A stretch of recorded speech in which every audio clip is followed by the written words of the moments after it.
Heboh Panji Gumilang dengan Al-Zaitunnya masih terus mewarnai jagat maya. Tidak ketinggalan, para ustadz pun ikut mengomentari perihal kehebohan ini. Rata-rata, mereka para ustadz berkesimpulan bahwa Panji Gumilang sudah keluar dari koridor ijma, artinya mengarah kepada pendapat pribadi, bukan ikut pada para ulama terdahulu. Simak penjelasan dari Ustadz Idrus Romli berikut ini.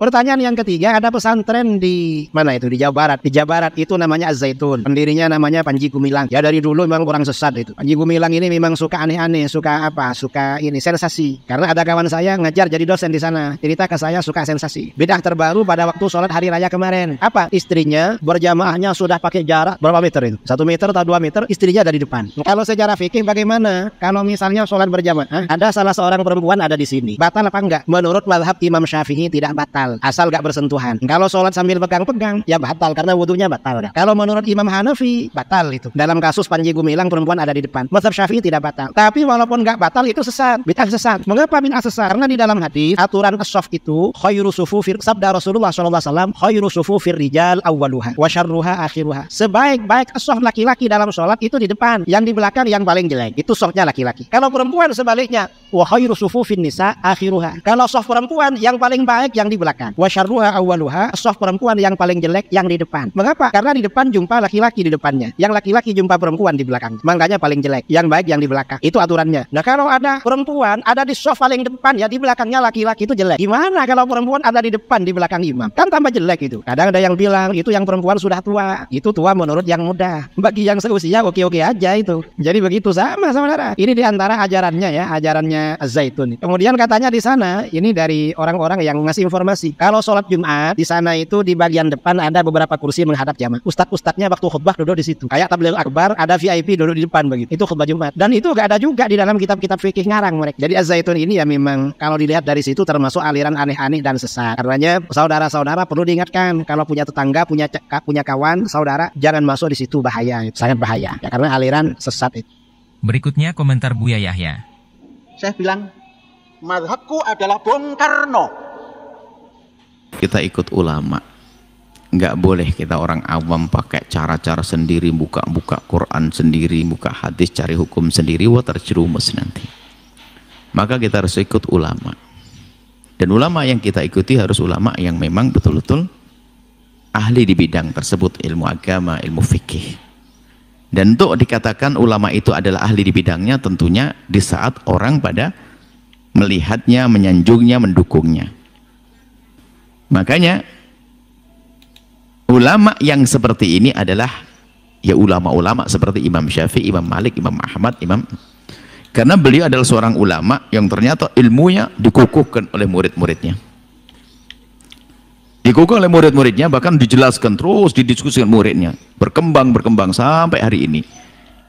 Jadi rangkuman ilmu yang dicetuskan oleh Imam Abu Hanifah dikembangkan oleh muridnya, terus disebut sebagai madhab Abu Hanifah. Maliki juga begitu, Syafi'i, madhab Syafi'i juga begitu. Artinya ya cara yang paling tepat ngikuti ulama ya bermadhab. Berikutnya sindiran keras Ustadz Abdus Somad. Bisa pula tuan syekhnya di depan santri, di dalam masjid, anak-anak diajarkan lagunya Afeno salam alaihim, Afeno salam alaihim, Afeno salam alaihim, alaihim. Itu salam Yahudi, bodoh. Udah dapat videonya? Saya udah dapat. Ini orang mesti ditangkap ini. Antek Yahudi. Kita ini ahlus sunnah wal jamaah. Dan juga tidak lupa Ustadz Adi Hidayat. Untuk itu saudara-saudariku, yang ditampilkan ini adalah pencerahan, bukan untuk memojokkan, bukan untuk merendahkan, bukan untuk mencela atau digunakan sebagai peluru untuk menghujam orang lain. Tidak, ini justru untuk pencerahan kita semua supaya mendapatkan keterangan-keterangan jelas baik dalam Al-Quran ataupun dalam hadis-hadis Nabi Muhammad SAW.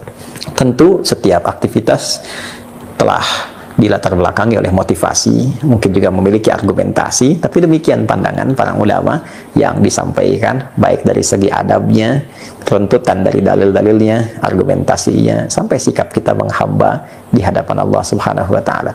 Kita saling mendoakan, memberikan pencerahan yang meneduhkan, mengajak untuk mendapatkan siraman rohani yang mencerahkan, yang dengan itu tentunya mudah-mudahan kita semua dimuliakan oleh Allah Subhanahu wa Ta'ala. Saya ingin menekankan sekali lagi, setiap orang itu punya hak untuk mendapatkan kebenaran dan kesolehan. Karena itu, bila pun ada kasus-kasus tertentu yang diduga tidak seperti pakemnya, tidak seperti idealnya, maka setidaknya kita belajar dari itu semua untuk saling memperbaiki, saling mengajak pada kebaikan, dan saling memberikan motivasi pada kemuliaan. Sekali lagi, semoga kita dijaga oleh Allah dalam kebaikan. Allah memuliakan kita selama berkehidupan dan mewafatkan kita sebagai hamba terbaik saat kita berpulang husnul khatimah. Demikian, subhanakallahumma bihamdika asyhadu an la ilaha illa anta nastaghfiruka wa natubu ilaik wa akhiru da'wana alhamdulillahi rabbil alamin. Assalamualaikum warahmatullahi wabarakatuh.